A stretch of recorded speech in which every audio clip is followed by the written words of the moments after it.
Ang DCGB, aktibong miyembro yan kan kapisanan ng mga broadcasters ng Pilipinas ang KBP, Philippine Standard Time, hali sa Pag-asa, alas 5:05 nin hapon. An oras hatod sa Indokal. Plemex for Kids. Mommies, agapan agad ang ubo at plemang nakabara. Pambatang lagundi. Plemex! Optin Lutein Capsule. Alagaan ang paningin sa tulong ng Optin. Kitang-kita ang kalusugan ng mata. Plemex. Pag may ubo o hika, Plemex agad. Basta lagundi, Plemex. Liver Aid Silimarine Capsule. Ang good drinks at good food, perfect combo. Isama pa ang Liver Aid. It's liver lover, boys! Artisan Joint Supplement. Bumabagal ang galaw dahil sa joint pain at arthritis. Mag-Artisan. Alas 5 ng hapon, oras na para aramon ang mga maiinit na bareta kanal daw na maruluan sa agas sa mga periodiko, radyo asin telebisyon. Erot na madanangog ngunyan sa DZGB. Bareta alas 5. Mga bareta ngunyan para sa aga. Erot na tinipon sa DZGB Newsbase. DZGB. Bareta alas 5. Kaiba ang field reports kan Mega Force Patrol. Halin sa iba-ibang parte kanalbay asin kabikolan. Ngunyan, uya ang sa idong tagapagbareta. Diyos marhay na hapon sa pangaran po kan Newsbase asin kan Mega Force Patrol. Ako po ang sa indong magiging tagapaghatod bareta, si Pio Fernandez.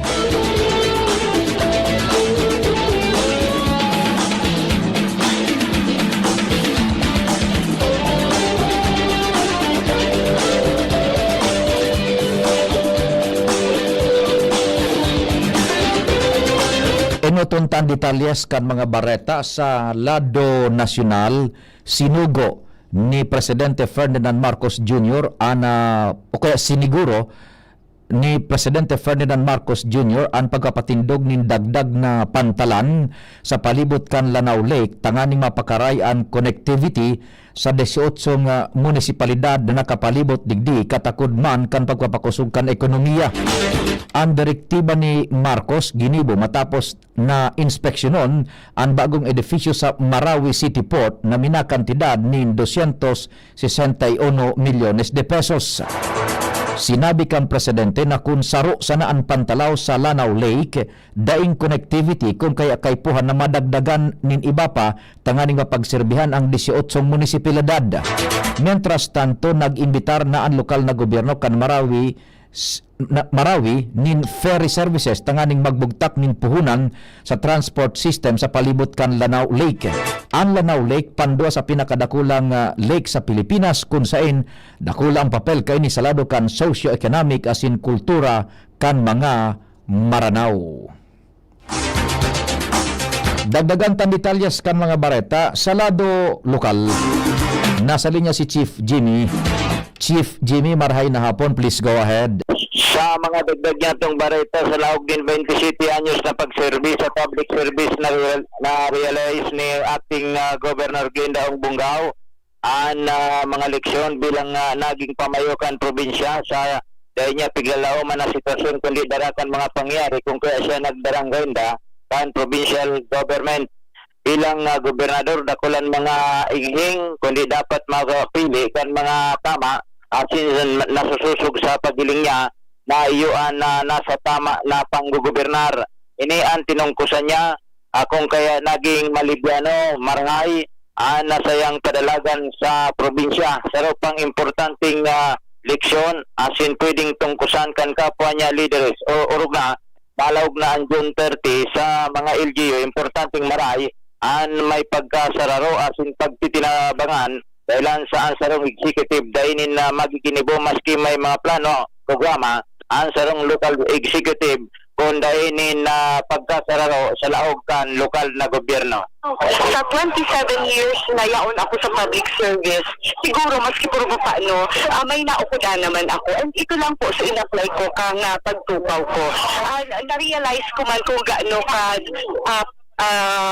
kagayon kung ang legislative and the executive nagkakasararo pag nagkatabangan. Kasi dahi ka talagang magiginibo kung dahi mo kung ano ang mga members kan sanggunian. Kay puhan magayon kay ang Acting Governor Glendaong Bungao, Jimmy Nasalita, DCGB News. Ang baretang ini hatod sa Indokan. Plemex. Pag may ubo o hika, Plemex agad. Basta lagundi, Plemex. Thank you so much, Chief Jimmy. Bultada kita sa detalyes kan mga bareta sa lado nasyonal. Personal na ipinaabot kan mga soldados kay Presidente Ferdinand Marcos Jr. ang sa indang mga agrangay asin pangaipuhan sa laog kan Campo Ranao sa Marawi City.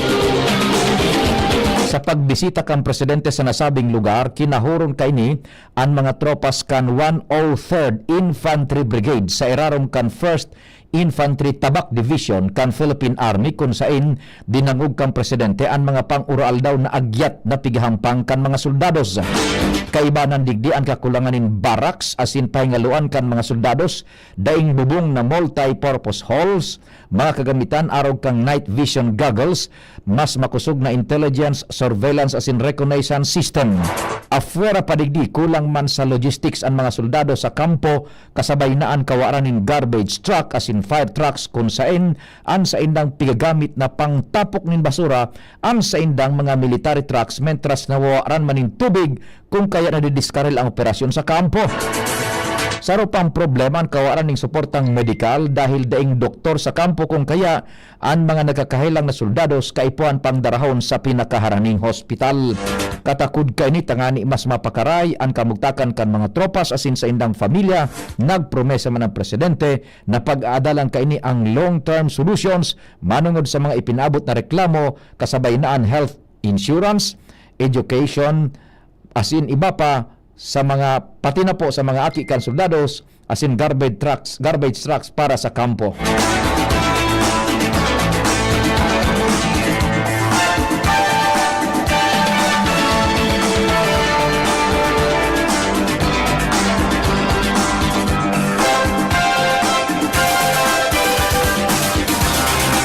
Mientras tanto susuloon sa Kapas Tarlac ang bulto-bultong shabu na nakuha sa man iba-ibang parte kan kadagatan sa nasyon sa aga Hunyo 25. Sigun ini kay Presidente Ferdinand Marcos Jr. katakod kan pag-inspeksyon kay ni kan mga illegal na droga sa hepatura kan Philippine Drug Enforcement Agency sa Quezon City kasubagong aga.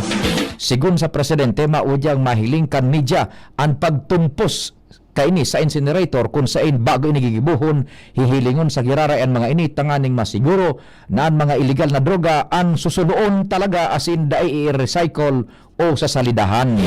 Dagdag pa kang presidente na kung kaito dai pigsuloan gabos na nakumpiskar na shabu asin nagwawalat nin mas dakul kaysa sa aktual na pigsulo sa sayang administrasyon, dai ini mangyayari kay kaypuhan nagibuhon ang random chemical testing bago suloon tangani masigurong shabu ang mga ini. Mientras na sinugo man kan presidente ang mga otoridad na aramon kung sain nagladaog ang darakulang shipment nin illegal na droga tanganing mapugulan sa mga masunod na aldaw ang pagpataw-pataw kaini sa mga kadagatan kan Pilipinas. Mientras tanto, pinagkonfirmar kan Department of Migrant Workers na ligtas na sinundo kaini ang 31 ng mga overseas Filipino workers na naipit sa na-delay nindang flight pabalik sa Pilipinas. Ini matapos paramentres na isarado kan Qatar ang airspace kaini ngunyan na aldaw kung kaya na pinjente ang naka-schedule na flight kan repatriation kan mga Filipinos. Sigun sa pahayag kan Department of Migrant Workers sa pahayag kan mensahe ni Secretary Hans Luis Cacdac sa indang siniguro ang kaligtasan kan mga OFWs. Nakatutok man ang mga opisyal kan gobyerno lalo na ang embahada kan Pilipinas para masimbagan ang pag-repatriate sa mga Pilipinong naiipit sa tensyon kan Iran asin Israel.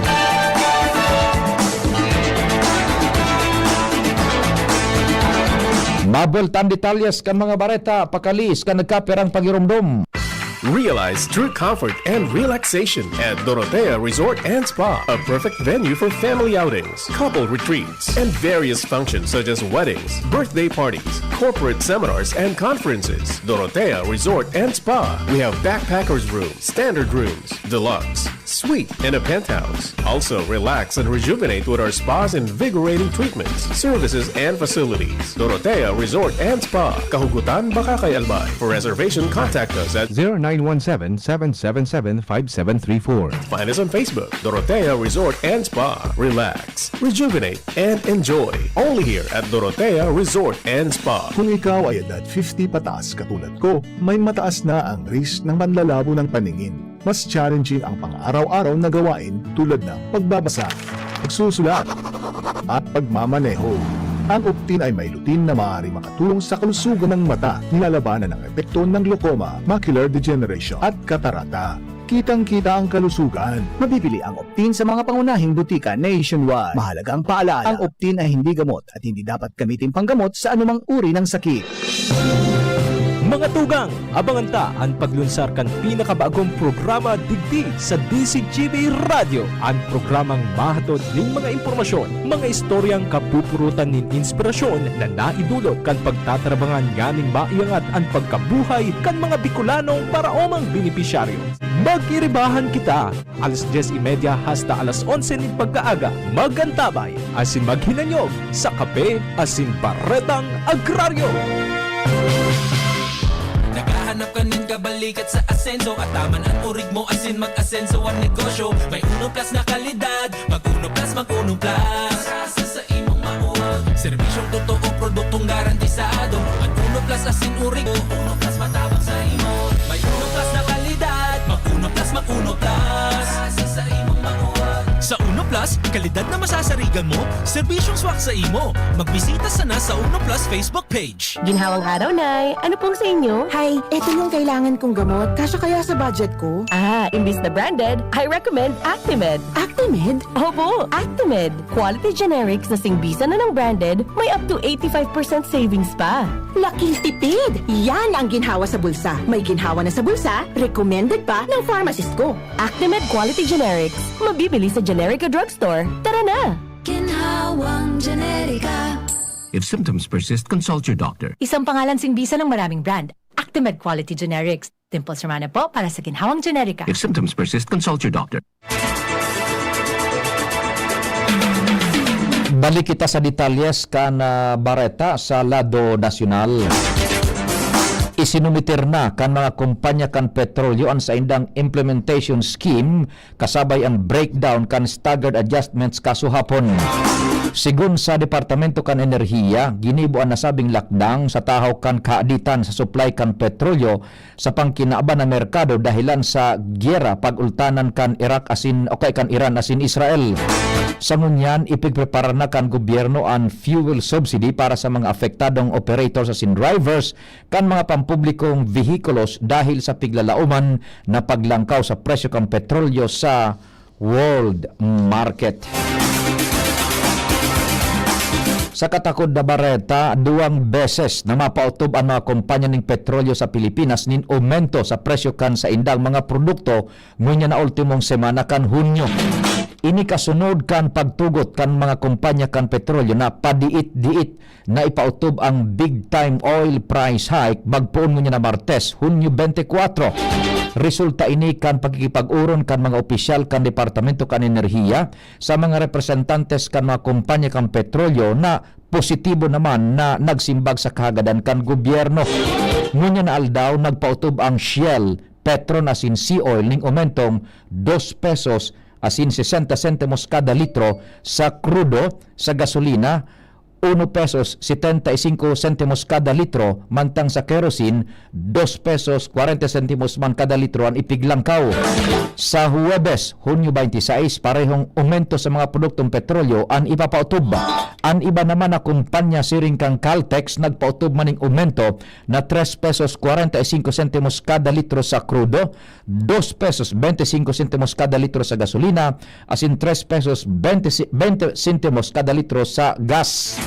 Tiglalauman naman sa Biyernes, Hunyo 27, mapautob ang kumpanya ning aumentong 1 peso asin 50 sentimos kada litro sa krudo, asin piso kada litro naman sa gasolina, asin 1 peso 40 sentimos sa kada litro kan kerosina.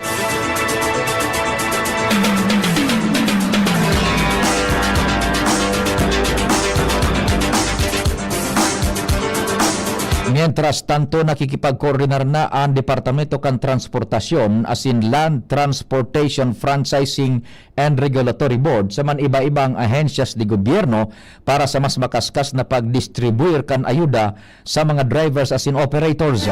Ang fuel subsidy sarong tabang sa transport sector na maafektaran kan big time oil price hike katakod kan kariribukan sa Medio Oriente.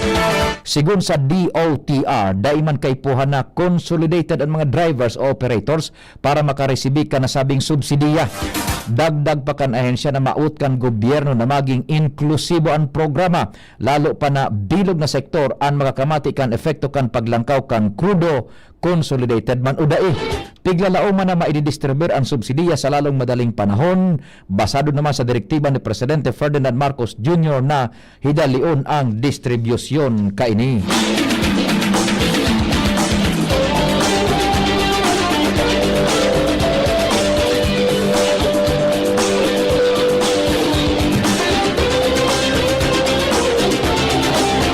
Mientras tanto, sa katakod man na bareta, daipighahali kan piston ang posibilidad na mag-organisar inining transport strike katakod kan sunod-sunod asin dakulang aumento sa presyo nin mga produktong petrolyo. Alagad dai pa makapagtaon nin petsa si Piston National President Moody Floranda kung noarin gigibuhon ang strike dahil depende pa ini sa paglangkaw kan presyo kan petrolyo. Mientras sa giraray na nangapudan na si Floranda na ibasura kan gobyerno ang buwi sa petrolyo na magkakatabang nindakula para maghababa ang presyo kaini. Ngunya na aldaw sinabayan kan piston ng hiro protesta katakod kan pagpapautob kan mga kumpanya ning enot na bagsak nin oil price hike sa 1 peso 75 sentimos kada litro sa gasolina, 2 pesos 60 sentimos kada litro sa crudo, asin 2 pesos 40 sentimos sa gas.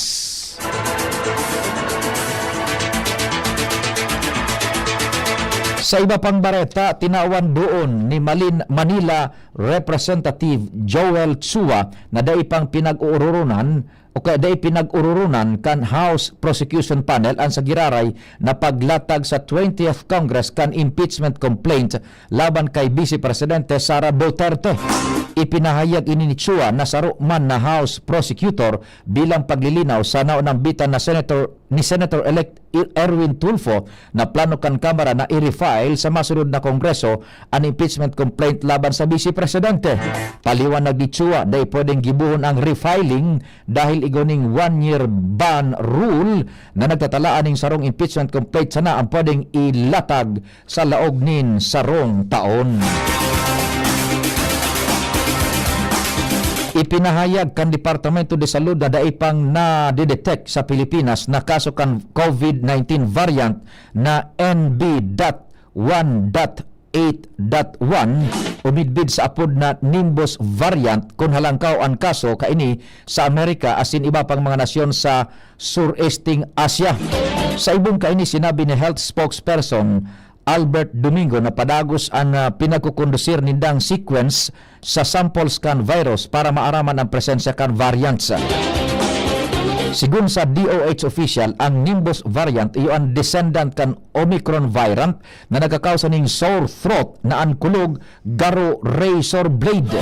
Ang sintomas kanasabing variant iyo ang pareho sa ibang COVID-19 variant mantang pwede man ankulog sa alunan, pwede man na maka-eksperyensya pa nin kalintura. Pinahimutikan kan Departamento kan Hustisya na pabayaan ninda ang kaso ngay kinaaraman sa mga nawawarang parabulang na sagkod niyan dai panahahanap. Sigun kay Justice Secretary Jesus Crispin Rimulya, daipig sukuan kan korte ang nasabing kaso mantang sa ngunyan padagos an sa indang paghahanap nin mga ebidensyas tanganing marisolbiran ang krimen. Paliwanag ni Secretary Rimulya, may proseso na pinag-aagihan ang kaso dahil kinakaipuan nin magkakanigong ebidensyas.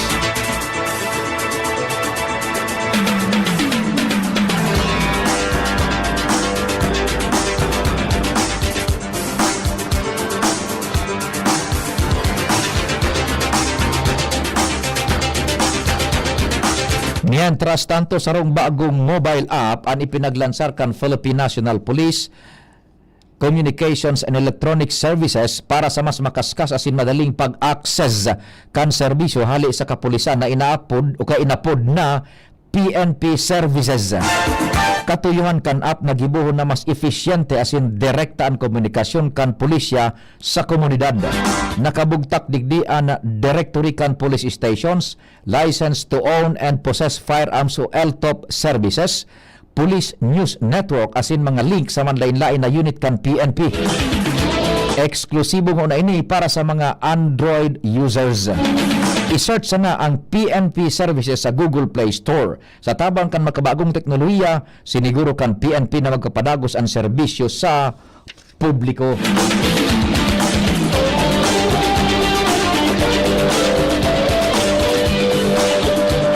Ultimong detalyes kan Bareta, tinawan na nin show cause order ni Land Transportation Office Chief Abogado Vigor Mendoza II ang driver kan sarong Mitsubishi Montero Sport matapos na 307 beses na illegal ang nag-agi ini sa EDSA busway poon kan taon 2022. Sigun kay Mendoza, sa 307 kaining pagbalgar, 14 digdian na rehistro kan magpoon ang no contact apprehension policy basado man sa datos ni Metropolitan Manila Development Authority Chairman Don Artez. Ang tagsadiri asin driver kan nasabing behikulo parihong residente kan Quezon City. Sigun pa sa opisyal na positibong hampangon kan driver ang kasong administratibo dahil sa mga traffic violations asin pagiging improper person to operate a motor vehicle, mantang an may tagsadiri kan behikulo posibleng hampangon ang kasong compulsory registration of motor vehicles. Dagdag pa kan LTO na parameters na ibinugtak sa alarm status ang behikulo kung kaya dai mo na pwede gibuhon kaini an maski anuman na transaksyon, mantang pigibo kan ahensyaan investigasyon.